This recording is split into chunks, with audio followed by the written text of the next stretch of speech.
We were looking last time at problems of 2 and 3 dimensional unsteady state heat conduction.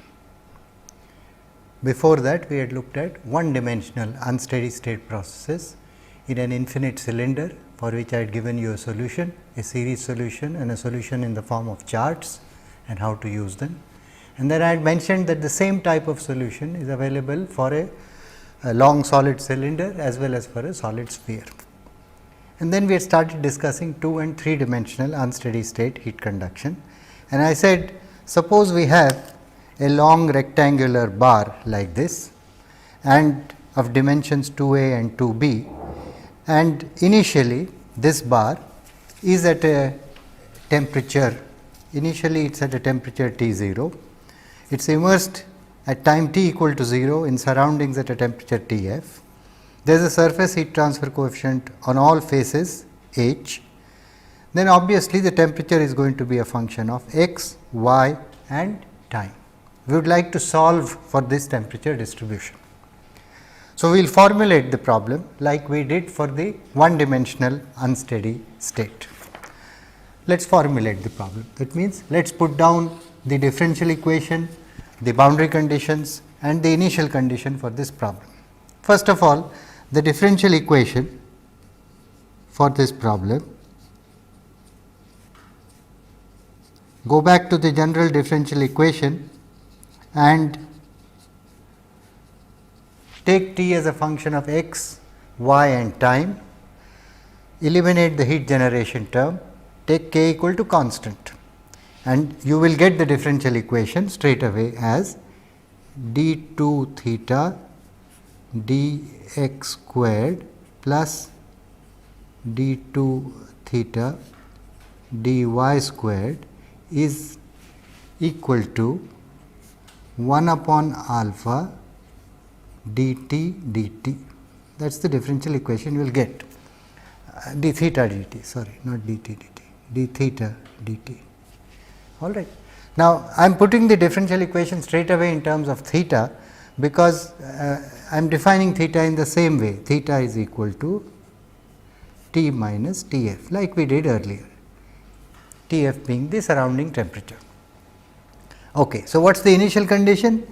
We have to solve this differential equation subject to the initial condition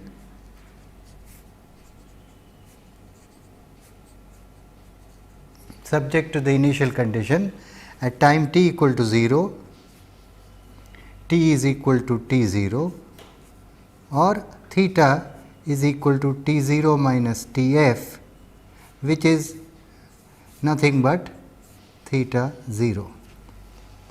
And the boundary conditions will be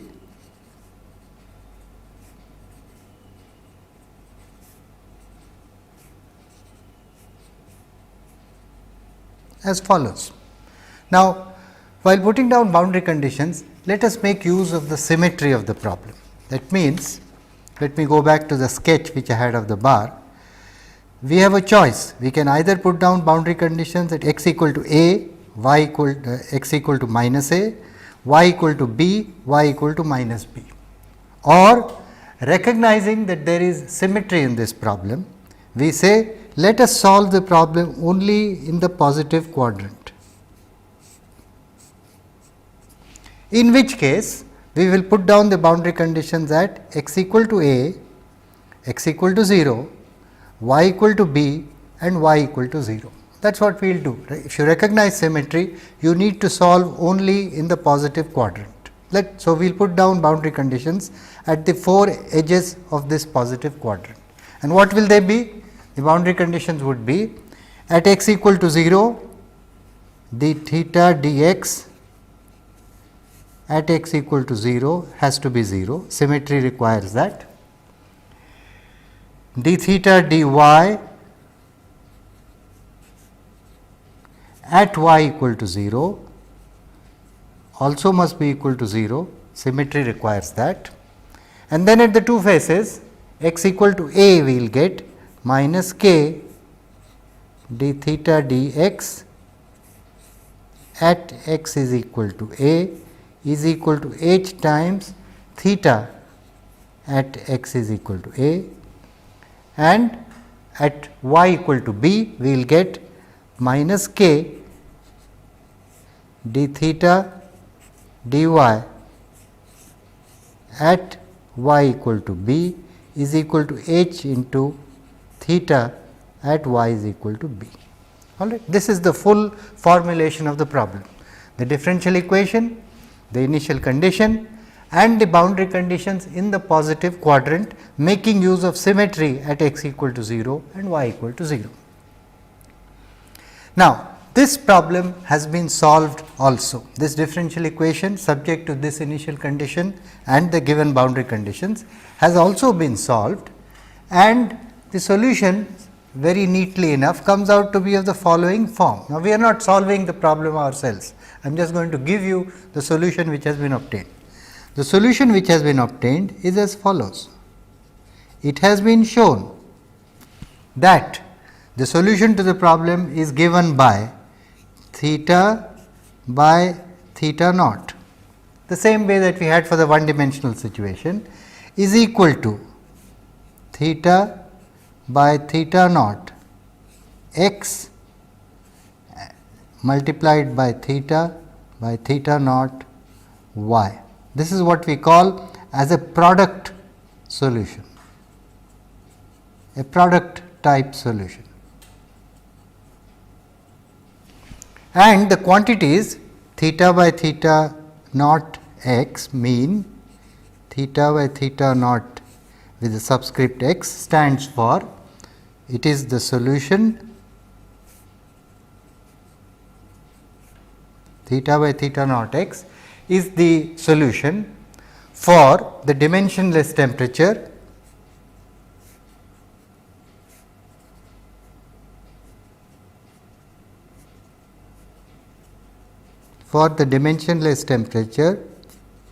in an infinite slab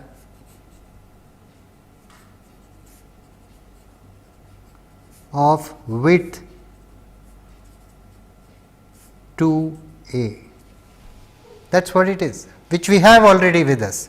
This solution we have from the infinite slab solution, and theta by theta 0 y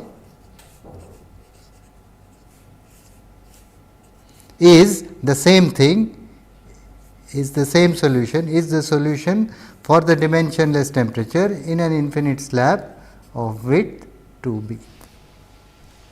So, do you understand? For a rectangular bar, all you have to do is to treat it as if you have got two infinite slabs, one of width 2a, one of width 2b. Obtain the solution theta by theta 0 x for a slab of width 2a, obtain the solution theta by theta 0 y for an infinite slab of width 2b, multiply the two to get theta by theta naught for the rectangular bar 2a by 2b. That is all you have to do. So, it is a very, very neat solution which has been obtained. And as you know, theta by theta 0 x and theta by theta 0 y will come, these values will come from the charts which we had earlier, all right, or from the series solution for the one dimensional case which I have given you earlier. Now, the same idea can also be extended to a three dimensional situation. The three dimensional situation is the following. Suppose I have a rectangular block, let us say I have a rectangular brick or a rectangular block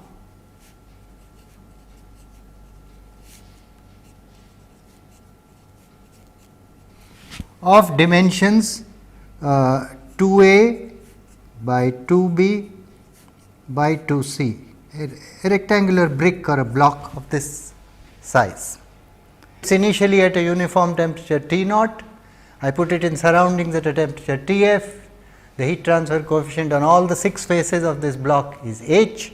Find the temperature at any point in this block as a function of time. Okay. Now, T is going to be a function of x, y, z and time. And interestingly enough, in the same way, in a similar way,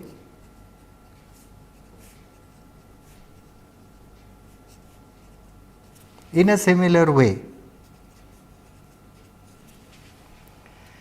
the solution has been obtained for this case has been obtained to be theta by theta naught is equal to theta by theta naught x multiplied by theta naught y multiplied by theta naught z, where the three quantities on the right hand side theta by theta 0 x, theta by theta 0 y, theta by theta 0 z are the solutions for infinite slabs of width 2a, 2b and 2c, which we can obtain from the series solution I have given you earlier.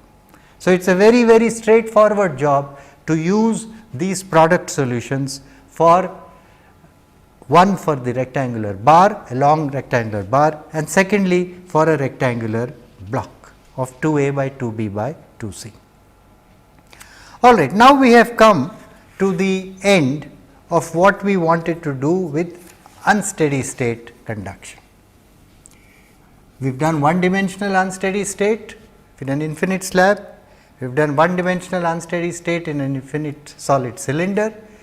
We have also done something for a, I have also indicated that a similar solution has been obtained for a sphere, and I have indicated how these solutions can be applied to problems and can be extended to 2 and 3 dimensional unsteady state problems for a rectangular bar, a long rectangular bar as well as for a rectangular brick. Now, we want to go on to a new topic, and that new topic is the topic of fins or extended surfaces. The first thing we want to ask ourselves is, when are fins used? We want to go to the topic of fins or extended surfaces. Fins are used to reduce the thermal resistance at a surface and thereby increase the heat transfer rate from the surface to the adjacent fluid. That is when we use fins, or as we call them, extended surfaces. I repeat, fins are used to reduce the thermal resistance at a surface and thereby increase the heat transfer rate from the surface to the adjacent fluid. Now, what is the heat transfer rate given by? Heat transfer rate Q for any given surface is given by the thermal temperature difference between the wall and the fluid, or the fluid and the wall, delta T, divided by the thermal resistance. And if there is a heat transfer coefficient H at the surface and the area of the surface is A, then we would say it is delta T divided by 1 upon H A. All right. Delta T is the difference of temperature between the wall and the surrounding fluid. So, Q is given by this. Now, suppose for a given situation, this thermal resistance 1 upon H A, this thermal resistance 1 upon H A is too high. I want to lower it in order to increase Q. I can't change delta T. I want to lower 1 upon H A, the thermal resistance, in order to get a higher value of Q. Introduction of fins or extended surfaces helps me in lowering this value of the thermal resistance. Okay. Now, let us look at some geometries that are used. Let me show you some instances of fins being used. Here is a figure. This is a plane surface, area A, okay. H is the heat transfer coefficient, Tf is the fluid temperature over it. We get a certain heat transfer rate from this surface. I want to increase that heat transfer rate. So, what do? I put fins on this surface. The fins in this case, as shown, are nothing but thin plates which are stuck on the surface, all right, at right angles to the surface. The fins are height L, width B and thickness T. Usually thin plates side by side would be stuck, and they would help to reduce the thermal resistance. Or the fins could be in the form of just rods sticking out of the surface.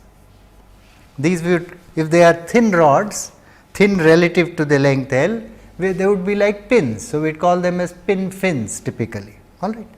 They could be square in cross section, they could be circular in cross section, they could have any cross section that we like. But the point is, we are adding some surface area on the main base area, which is the horizontal part here. And the addition of this area through the use of extended surfaces helps to reduce the thermal resistance. That is the main point about fins or extended surfaces. Let us look at some more examples. I now go to the case of a cylinder. Let us say this is a hollow cylinder. It could be, say, the cylinder block of an engine, an internal combustion engine, losing heat to the surroundings.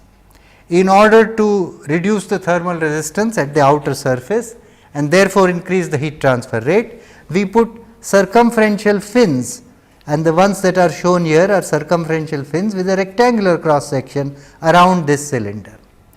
In B here, these are also circumferential fins around the cylinder, but they are circumferential fins with a triangular cross section. We could have a variety of cross sections. I am just showing two as an example. Typically, we use circumferential fins with rectangular cross sections or with a slight taper or with triangular cross sections. All right, these are typically used, and as I said, the purpose is again the same as for the plane surface, the idea being to reduce the thermal resistance on the outer surface. Now, what we are going to do in this class is the following. We are going to look at one particular fin, namely the pin fin. We are going to analyze it in some detail. What is a pin fin? A pin fin is nothing but a rod sticking out of a plane surface. One could have a series of them. Let us analyze one. What we do for one is valid for all. So, a pin fin is nothing but a rod sticking out of a plane surface, and we use the word pin to signify that it is a slender rod. That is why you use the word pin. And the moment it is slender, what follows is that we do not have to worry about the temperature variation across the cross section of that pin fin. What we need to worry about is only the temperature distribution along the length L of the pin fin. You follow? That is the idea. A pin fin is a slender fin.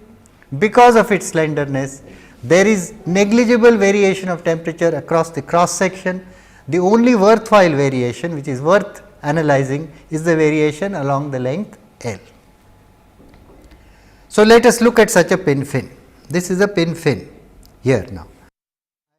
In the previous sketch, I had shown it vertical, now I am showing it horizontal, that is the only difference. Here is the base surface, which I have hatched here, and the pin fin is of length L. I have drawn some arbitrary cross section and said, assume that the perimeter of the pin fin is P and its cross sectional area is A. It could be circular, it could be square, it could be a rectangular cross section, it does not matter. The point is, it is a slender cross section compared to the length L, that is the point. Okay. Now, I have already said that the moment, because it is slender, variations of temperature along the cross section are negligible, like this, they are negligible. Therefore, temperature will vary only in the x direction, the x direction being the direction along the length. And since we are dealing with a steady state situation, temperature will therefore only be a function of x. For such a pin fin, let us say the temperature at the base is T1. Let us say the temperature at the base is T1. Now, you know very well, if the surrounding temperature is Tf and T1 is greater than Tf, then it follows that along the fin, as you move along the length outwards away from the base plate, base surface, the temperature is going to drop and is gradually going to approach the value of Tf as we go further and further away. All right, that is what you are going to see. We want to solve for this temperature distribution. We want, this is a function of x, we would like to get T as a function of x. We will like to solve for it, and once we have solved for it, we will be able to calculate the rate at which heat flows from the surface of this fin. All right. So, our objective with this simplification, that is a pin fin, Therefore, T is only a function of x. Our objective is to find the temperature distribution along the length, that is T as a function of x, and to find the heat transfer rate from the surface of the fin all along its surface. That is our objective. Okay. What we will do is the following. We will say, consider, in order to derive the differential equation for this case, we will say consider a closed system like this, shown shaded by me here. That means, at a distance x, take a cross section, at a distance x plus dx, take a cross section. You will cut out an elementary volume of width dx and cross section equal to the cross section A of the fin, A times dx. You will cut out an elementary slice A times dx. Consider the heat balance on this elementary slice of width dx. What do we get? Let us look at that now. Let us write that down. Let us apply the first law of thermodynamics to A times dx. Apply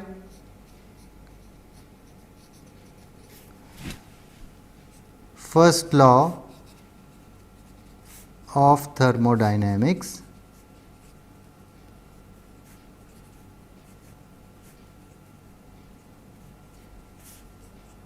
to the slice A times dx.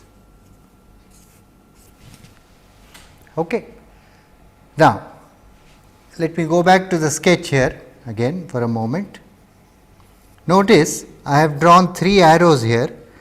Qx, which I am showing here, is the rate at which heat is being conducted into the element by heat conduction, that is Qx.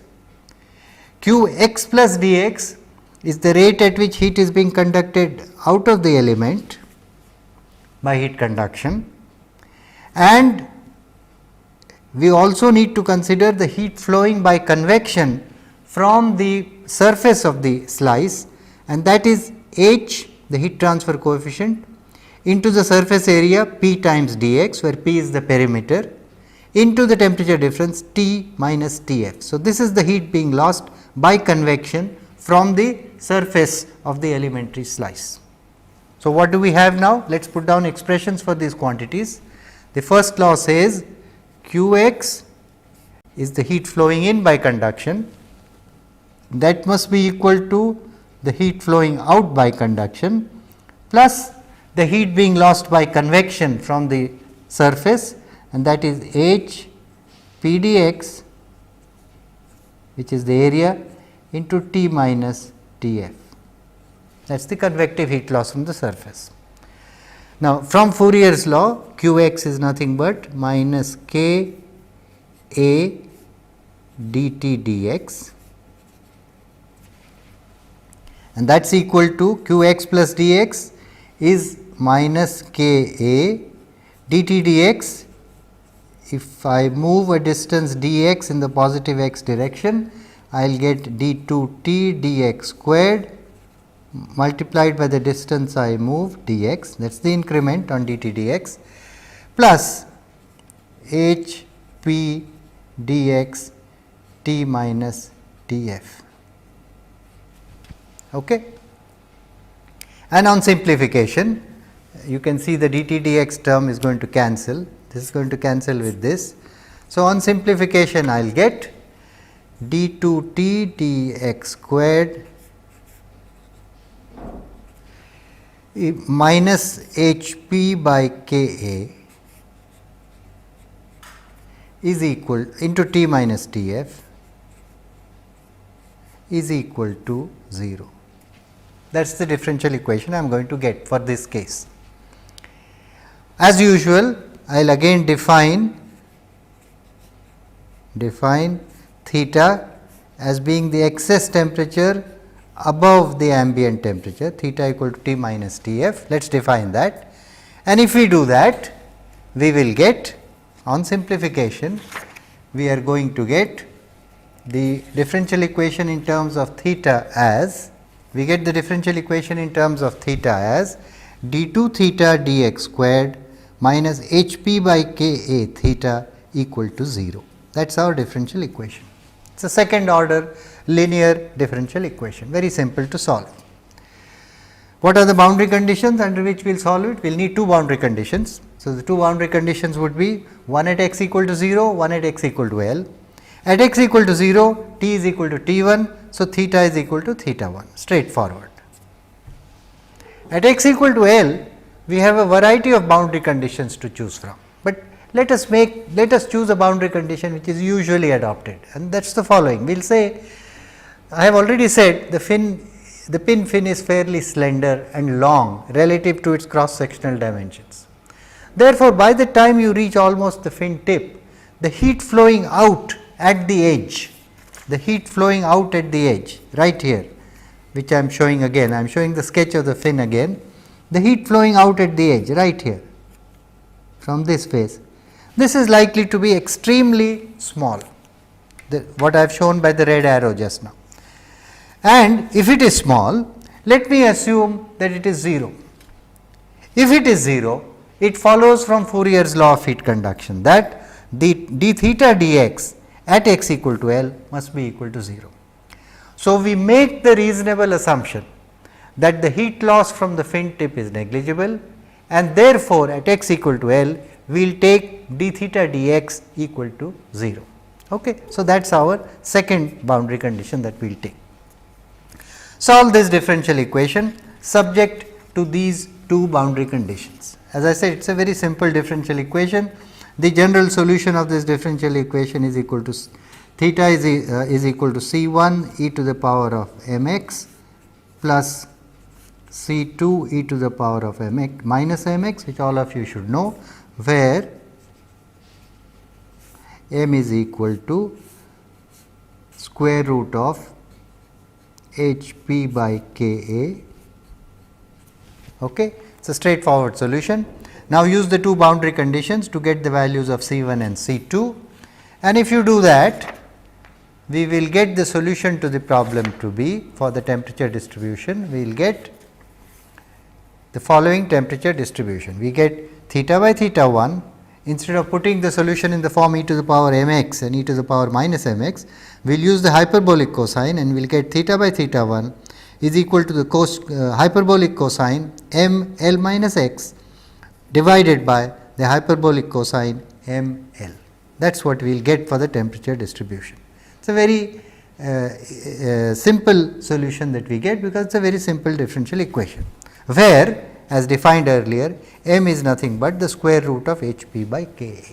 So, this is the temperature distribution, the equation that we have got for the temperature distribution, which I sketched for you earlier.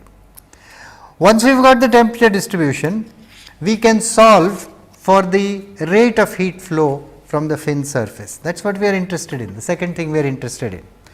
What is the rate of heat flow from the fin surface? That we will call as Q, so many watts. What will it be? If I go back to the fin again for a moment, let me show the fin again. We want the rate at which heat is flowing out through the fin surface like this, all over to the surroundings. All this heat must have originated at this point. It has to come from the base surface here at x equal to 0, enter the fin and then go out. You understand? So, all the heat that is flowing out must ultimately have originated here and then flows out like this. So, we can also say the heat flowing out all over the surface is nothing but, by Fourier's law, is nothing but minus k d theta dx at x equal to 0, that is at this cross section. So, let us put that in. We will say rate of heat flow from the fin surface is nothing but minus k a d theta dx at x equal to 0. And if you use the temperature distribution equation which I gave you, find out d theta dx from it, put x equal to 0, which is a line or two of calculation for you to do. You can show that this will come out to be the square root of h p k a multiplied by theta 1 multiplied by the hyperbolic tangent m L. So, that is the rate of heat flow from this fin surface. So, we have got the answers to the two things we are looking for. We have got an equation for the temperature distribution in the pin fin, we have an equation for the rate of heat flow Q from the fin surface, so many watts, the rate at which heat is flowing. Now, with fins, it is usual to define a term called the fin effectiveness. For all fins, not just pin fins, for all fins, it is usual to define a term called as the fin effectiveness, which we will denote by the symbol phi. And it is defined as follows. We say the fin effectiveness phi is equal to the actual heat flow rate Q from the fin surface divided by the Q you would get if the thermal conductivity of the fin material is infinity. Q upon Q which would be obtained if the thermal conductivity of the fin material is infinite. Mind you, suppose the thermal conductivity of the fin material is infinite, then again to go back to the sketch of the fin here, what would be the temperature distribution? If the thermal conductivity of this fin is infinite, then T is equal to T1 at the base, then an infinite thermal conductivity requires that T is equal to T1 everywhere along the fin length. There will be no drop in temperature like I am showing here, you will get T equal to T1 everywhere. So, K equal to infinity means a temperature distribution T equal to T1 everywhere along the length of the fin. Okay. So, this is how we define a term called as fin effectiveness. For a pin fin, what will we get? For a pin fin, phi is equal to, the fin effectiveness is equal to, in the numerator I put square root of HPK theta 1 hyperbolic tangent of ml, which is nothing but this expression, all right. In the denominator, recognizing that the temperature is T equal to T1 along the whole length, if the temperature is T equal to T1, the temperature difference with the surroundings will be T1 minus Tf all along the length, that means theta 1, and therefore, the rate at which heat is lost will be H into PL, which is the surface area of the fin, P is the perimeter, L is the length, into theta 1, which is the temperature difference T1 minus Tf. So, H PL theta 1 is the heat that would be lost from the fin surface if the conductivity of the fin material is infinite. If you simplify this whole expression, you will get hyperbolic tangent ml upon ml. So, that is the expression for the fin effectiveness of a pin fin. All right. Okay. Now, how do we use? Let me just show you a graph in which I have plotted the effectiveness of a pin fin. The same equation that I showed you, phi equal to hyperbolic tangent ml upon ml is plotted here. This is phi and this is ml, just writing it in big letters again. We are plotting that equation, hyperbolic tangent ml divided by ml here. Effectiveness, this is the effectiveness of a pin fin with a constant cross section. Okay. Phi plotted against ml. How do we use this solution now? We use it as follows. We say, we suppose I have a pin fin of a given length and a given cross section and certain given conditions. For that pin fin, you can calculate ml. The moment you get ml, go to this graph here, for that value of ml go up, then go horizontally and get the value of phi for the pin fin. So, for a given fin, calculate ml, go up, intersect this graph and then go horizontally till you get the corresponding value of phi. Once you have got the value of phi, multiply by q, when you, the value of q you would get if k is equal to infinity, and you will get the actual heat transfer rate from the given pin fin. So, for a given pin fin, proceed first for a given value of ml upwards, then horizontally to get a value of phi. You may have to do the reverse problem. The reverse problem is find the length of a fin required to achieve a certain heat transfer rate q. In which case, you would go in the reverse direction. You would know a value of phi, you would go horizontally and then you would come down in order to find a value of ml. All right. Try doing both types of problems yourself. I would like you to do both types of problems. I will do one type, I would want you to do the other type yourself. So, let me illustrate now this whole idea. Let us take a problem. We will say, let us do a problem now of a pin fin. I am going to take up the following problem. Let us say on a surface, certain base surface, I have 50 pin fins, 50 pin fins. Each pin fin 1 centimeter diameter, 10 centimeters long. I am just taking some dimensions, simple dimensions. Circular pin fins 1 centimeter diameter, 10 centimeters long, attached to a wall. Fins are made of copper.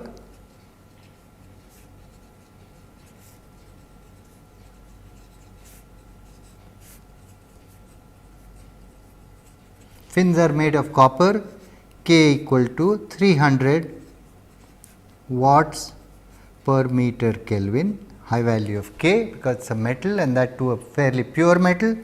Value of H at the surface given to be 15 watts per meter squared Kelvin.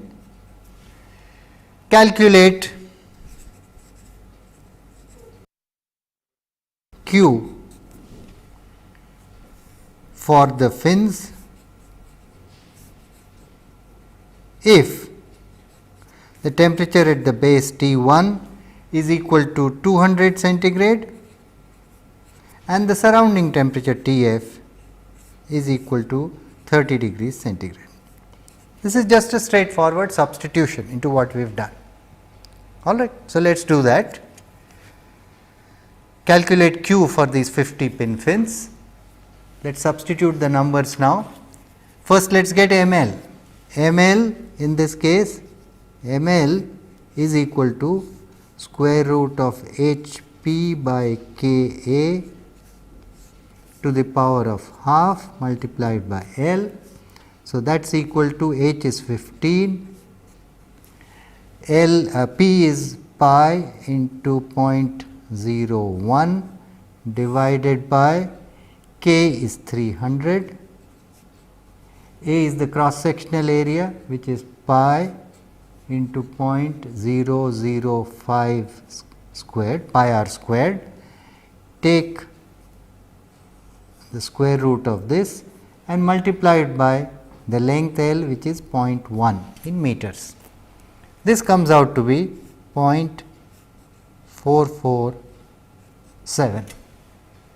So, the effectiveness phi is equal to the hyperbolic tangent ml divided by ml, which comes out to be, if you calculate it, 0.938. Therefore, Q is equal to 50, the number of fins, into the heat transfer rate from one fin, which will be pi into 0.01 into the length pi dl. This is the surface area of one fin, into the heat transfer coefficient 15 multiplied by the temperature difference 200 minus 30, all right, pi d L into 15 into 200 minus 30. This would be the heat transfer rate if K is equal to infinity. If I multiply this by the fin effectiveness, I get the actual heat transfer rate.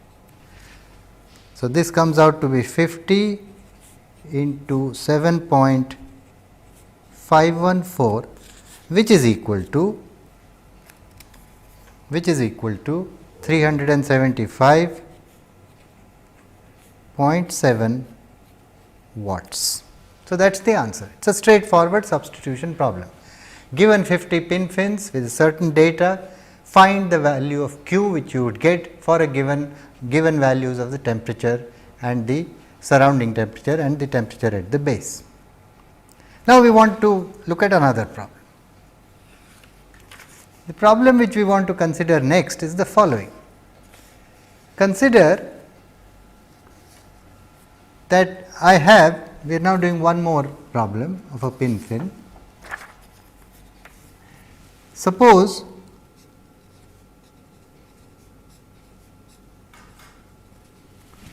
I have a rod which is 1 centimeter in diameter. Consider a rod 1 centimeter diameter, 20 centimeters long, all right, which is fixed between two walls, each of which is at a temperature of 200 degrees centigrade. This is the situation I am visualizing now. These are two walls, all right, between which I have a rod stuck, thin rod, 1 centimeter in diameter, 20 centimeters long. Okay. This is 20 centimeters long.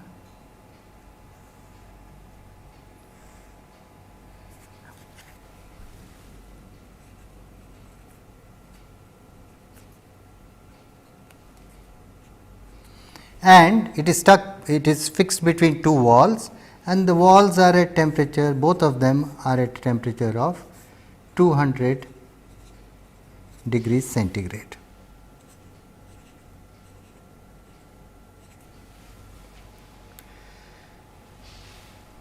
We are told that the K, the thermal conductivity K of the material of the rod is 300, so many watts per meter Kelvin. The heat transfer coefficient at the surface is 15, H is 15 watts per meter squared Kelvin, and the surrounding temperature T f is 30 degrees centigrade. T f equal to 30 degrees centigrade. All right. It is a rod fixed between two walls at 200, surrounding temperature is 30 degrees centigrade, H is 15, K of the rod material is 300 watts per centimeter Kelvin, watts per meter Kelvin.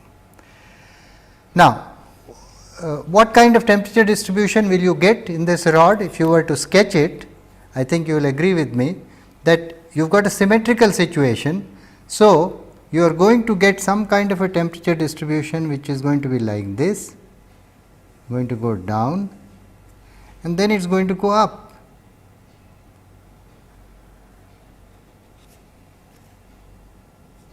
That is the kind of temperature distribution you are going to get in this rod.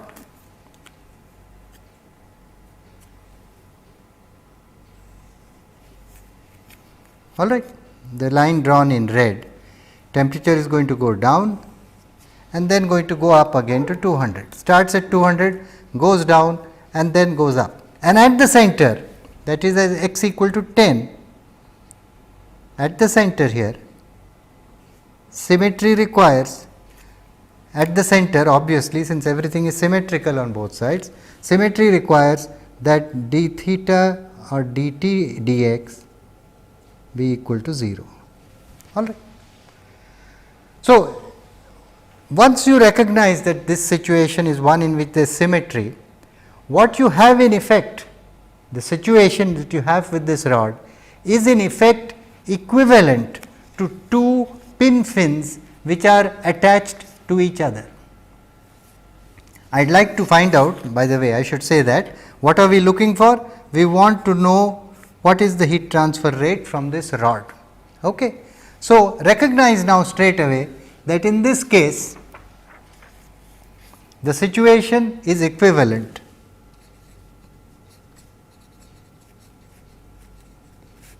Situation is equivalent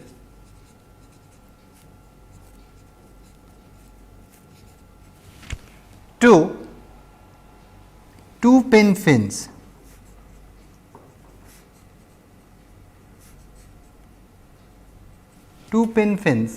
attached to each other.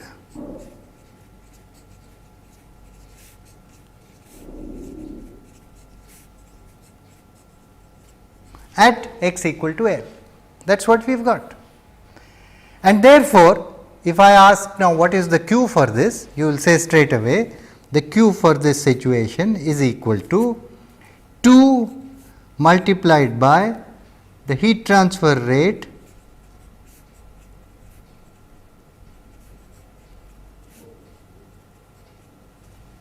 from one pin fin 10 centimeters long, and that is nothing but 2 times 7.514, that is the answer of the previous problem because the data is identical, and that is equal to 15.028 watts. So, the case of the thin rod in this case is equivalent to 2 pin fins, that is what we are really saying.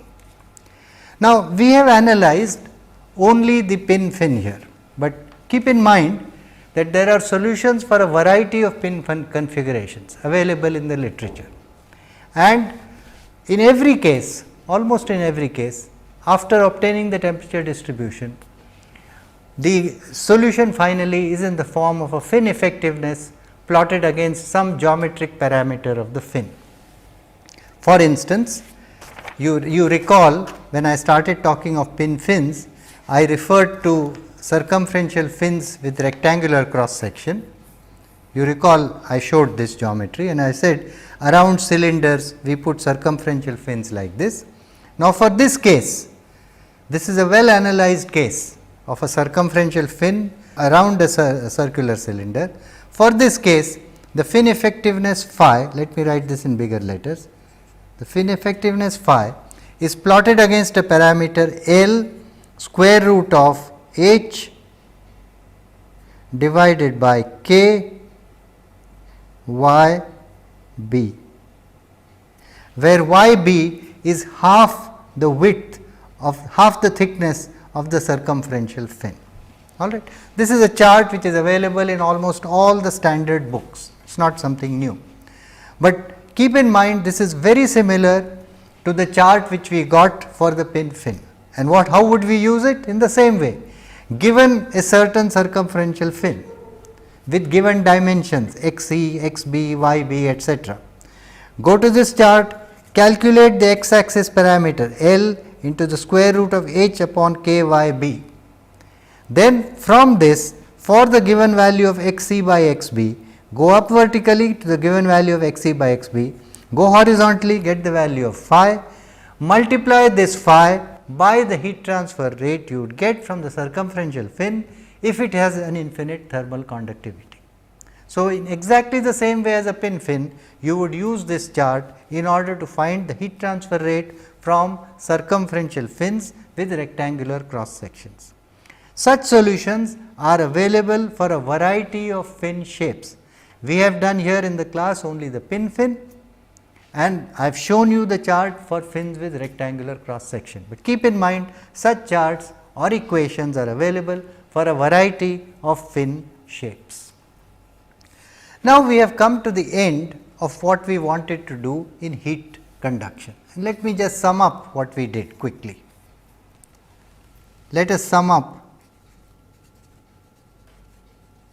what we have done in heat conduction.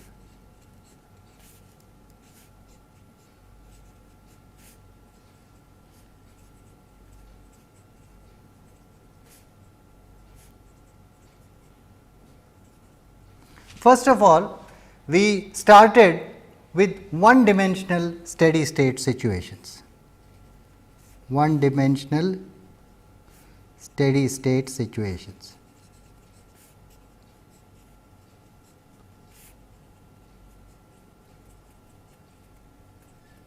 All right, and we looked at the infinite slab, we looked at the infinitely long hollow cylinder, got simple solutions for temperature distribution and heat flow rate for these cases. I told you how to solve on your own to solve the problem for a hollow sphere. Then we introduced the concept of a thermal resistance.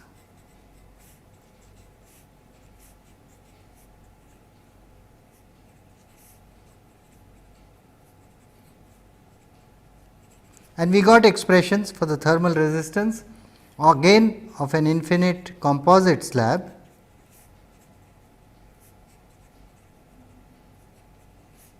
and an infinitely long composite hollow cylinder. All right. And our reason for introducing the concept of a thermal resistance was thermal resistances in series are additive like electrical resistances in series. And then following in this basis, we looked or we introduced the idea of a critical radius of insulation for a pipe, saying that there are situations in which if the outer radius R 2 of a pipe is below a certain value, then the addition of insulation may not help until we have put a certain minimum thickness. We got an expression for the critical radius of insulation. Then, in order to extend ideas to more general situations, we derived the general differential equation.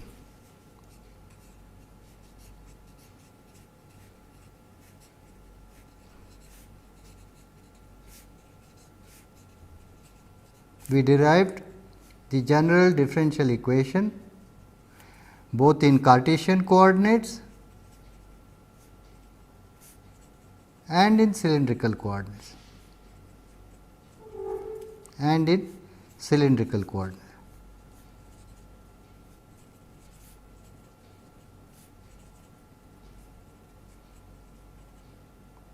Using this general approach, we solved some problems of heat generation.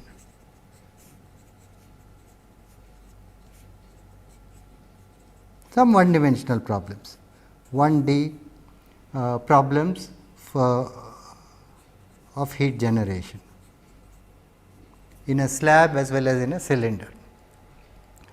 Then we looked at unsteady state.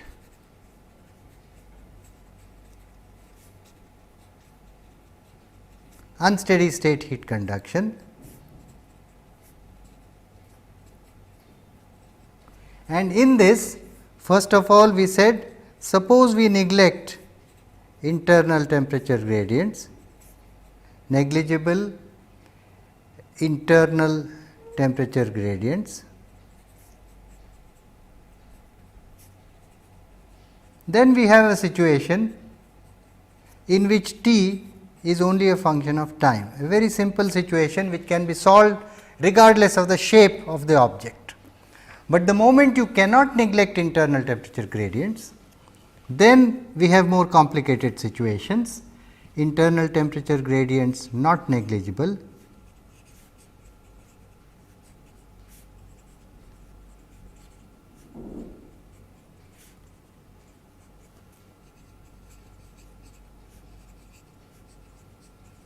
and for this case we looked at the infinite slab. I set up the problem, indicated how the solution is available in the form of charts. Then we also indicated how the solution is available in the form of an infinite solid cylinder and a solid sphere.